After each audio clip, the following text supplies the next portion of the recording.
السلام علیکم دوستانو نننۍ ویډیو کې به مونږ وایو څرنګه مونږ ظاهره کړو یا ووایو چې د یو څیز ملکیت زما دی یا دا زما ملکیت کې دی.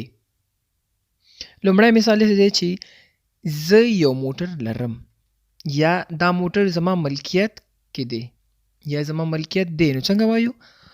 I own a car. I own a car. یو خو داسې چې وایو this is my car. دا زما موټر دی.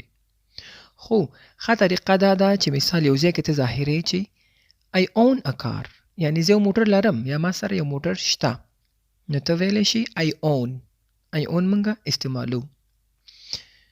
دویم مثال I own this house. مثال یو کور کې ته ولاړ یې او څوک درنه پوښتنه کوي دلته ته څه کوې؟ او هغه کور اصل کې ستا ته ورته وایي I own this house.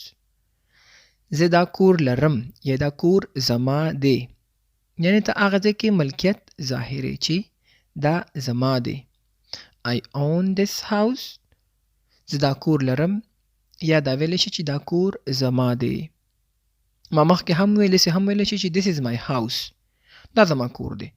خو I own ډیر ښه طریقه راځي. پروفیشنلی طریقې سره ویل کېږي چې I own this house. I own a few books. I own a few books. زه یو څو کتابونه لرم. یا ویلی شو دا یو څو کتابونه زما دي. مثال ووایي درته چې دا کتابونه د چا دي؟ ته ورته I own a few books. یعنې یو څو کتابونه زما دي.